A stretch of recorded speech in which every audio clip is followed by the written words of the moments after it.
Hello students. तो आज आप न्यू चैप्टर निर्देशांक ज्यामिति चैप्टर 7 अध्याय 7 निर्देशांक ज्यामिति कोऑर्डिनेट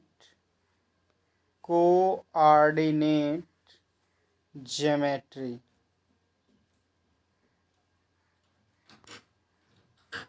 तो ये चैप्टर आप पढ़ेंगे कोऑर्डिनेट ज्योमेट्री निर्देशांक ज्यामिति।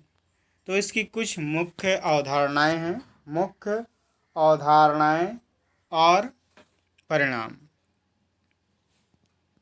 तो इसमें आप जो है दूरी के लिए सूत्र, विभाजन सूत्र और त्रिभुज का क्षेत्रफल पढ़ेंगे। तो पहला देखिए, दो बिंदुओं के बीच की दूरी। भाई दो बिंदु आपको दिए गए हों, एक बिंदु मान लो ये P x1, y1 तथा दूसरा बिंदु Q जिसके निर्देशांक x2, y2 हों। तो दोनों बिंदुओं के बीच की दूरी का सूत्र क्या होता है?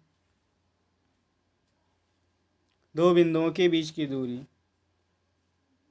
दूरी का फार्मूला, दूरी बराबर under root x2 minus x1 square whole of square plus y2 minus y1 whole of square. इसको आप उल्टा भी लिख सकते हैं, d equals to under root x1 minus x2 whole of square plus y1 minus y2 whole of square. दोनों ही लिख सकते हैं, कोई फर्क नहीं पड़ेगा। अब क्या है, किसी बिंदु P x, y की मूल बिंदु क्या होता है? जिनके निर्देशांक 0, 0 हों। क्या हों? 0, 0 हों।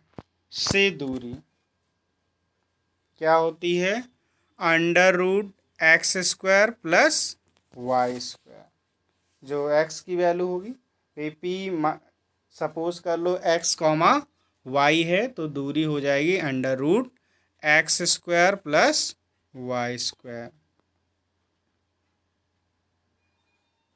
दूसरा है, उस बिंदु के निर्देशांक जो बिंदु A x1, y1 और B x2, y2 मिलाने वाले रेखाखंड को आंतरिक रूप से m1, m2 अनुपात में विभाजित करता है। क्या है भाई? कोई बिंदु आपको A दिया है, बिंदु A जिसके निर्देशांक x1, y1 है। दूसरा बिंदु B जिसके निर्देशांक x2, y2 है। अब इसको मिलाने वाली जो रेखा है, इसके बिंदु में, इसके बीच में कहीं पर बिंदु है। मान लो ये बिंदु P है और ये x, y है। तो इसके निर्देशांक हमें ज्ञात करना है और ये मान लो m1:m2 रेशियो में इसको डिवाइड कर रही, विभाजित कर रही है। तो इस बिंदु के निर्देशांक जो हमारा Px, y होगा, वो क्या होगा? ये आपको दिख रहा है, m1x2 plus m2x1 upon m1 plus m2, m1y2 plus m2y1 upon m1 plus m2 होते हैं। तो देखो बेटा, याद रखने का तरीका, अब देखो यहाँ पर जैसे बिंदु लिए थे, ये x1 कॉमा y1 और ये बिंदु लिया था हमने x2 कॉमा y2 और इसको एक अनुपात m1 m2 रेशियो में डिवाइड कर रहा है ये बिंदु और इसके निर्देशांक हमें ज्ञात करना। तो ध्यान रहे कभी भी याद करना हो तो 1 के साथ 2 m1 x2 plus m2 x1 अपान m1 प्लस m2। इसी तरह फिर m1 y2 plus m2 y1 अपान m1 प्लस m2। तो ये इसके निर्देशांक होंगे। इसके बाद मध्य बिंदु के निर्देशांक। मध्य बिंदु यानी कि ये बिंदु जैसे था हमारा ए और बी, वे इसके निर्देशांक हम मान ही चुके हैं x1 y1 और ये x2 y2। तो इसके मध्य बिल्कुल बीचे बीच यानी कि 1:1 यहाँ पे बराबर का अनुपात होगा। तो यहाँ पर m1 के प्लेस पे 1, m2 के प्लेस पे 1 और ये 1 + 1 तो 1 1 2। तो यहाँ पर क्या आ जाएगा बड़े आसानी से x1 + x2 अपान 2 y1 + y2 अपान 2। अब शीर्षों, आप मान लो त्रिभुज आपका दिया है कोई त्रिभुज ए बी सी। ए के निर्देशांक सपोज x1 y1 है, बी के x2 कॉमा y2 हैं, सी के x3 कॉमा y3 है। तो आपको इस त्रिभुज का क्षेत्रफल का सूत्र क्या होता है देखिए 1/2 x1 y2 minus y3 x2 y3 minus y1 plus x3 y1 minus y2। याद रखने का तरीका देखो बेटा क्या करेंगे, पहले 1/2 लिखा, फिर x1 और फिर y के आएंगे तो y2 माइनस y3, फिर प्लस x2 लिखेंगे, x2 के बाद क्या आता है y3 माइनस y1 हो गया, फिर प्लस x3 और y1 होगा माइनस y2। तो इस प्रकार। और दूसरा एक फॉर्मूला और बता देते हैं, आप याद रखिएगा त्रिभुज का 1/2। देखिए पहले क्या करें भाई एक्स वाई लिख लो 3 बार, x Y plus x Y plus x Y, bracket close कर लो। अब लिखना देखो आपको 1 2 3 और इसकी जस्ट बाद 2 3 1। तो क्या आ गया x1 y2 plus x2 y3 plus x3 y1, फिर माइनस लगाइए और दूसरा ब्रैकेट, इसको yx लिखो, yx yx yx 3 बार लिखना क्योंकि त्रिभुज है।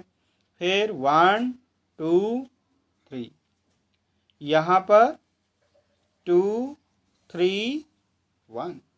तो ये आ गया आपका त्रिभुज का सूत्र, क्षेत्रफल का 1/2 x1 y2 plus x2 y3 plus x3 y1 minus second bracket में y1 x2,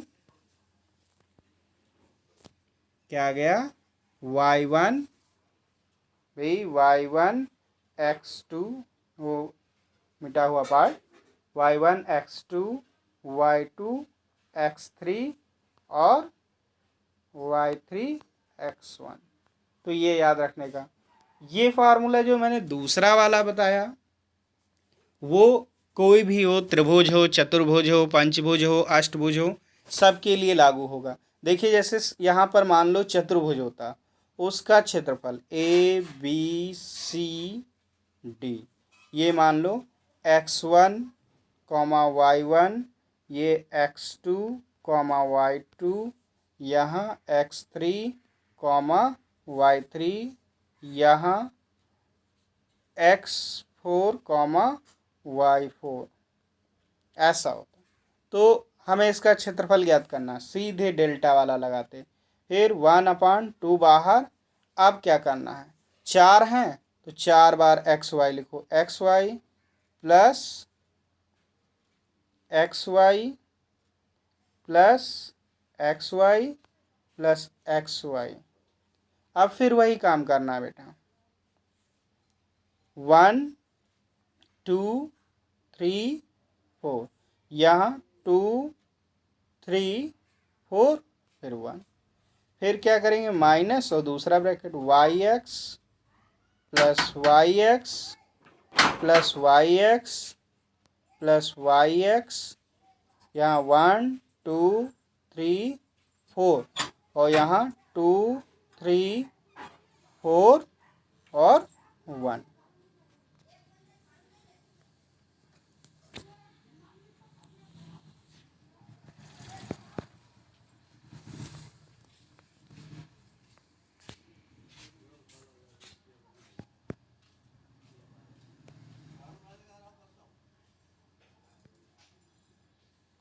ठीक है ना। तो इसके आगे अब यहाँ पर नेक्स्ट पॉइंट होता है जिसका शून्यंतर मान होता है, जब तक कि ए बी और सी संरेख ना हो यह मान सदैव धनात्मक लिया जाता है। शून्योत्तर माना जाता है यानी कि इसकी वैल्यू क्या हो, हमेशा धनात्मक आएगी। भाई क्षेत्रफल हमेशा धनात्मक होता है। संरेख का मतलब क्या हो, ये तीनों एक ही बिंदु में हों। तो ये तीनों जब एक बिंदु में होंगे तो कोई भी त्रिभुज नहीं बनेगा। ऐसे केस में त्रिभुज का क्षेत्रफल क्या आएगा, शून्य आएगा। तो आज के लिए इतना ही। ये टॉपिक अच्छे से तैयार कीजिए और ताकि आपको जब एक्सरसाइज पढ़ाई जाए तो अच्छे से समझ में आए। और वीडियो को लाइक करना ना भूलें।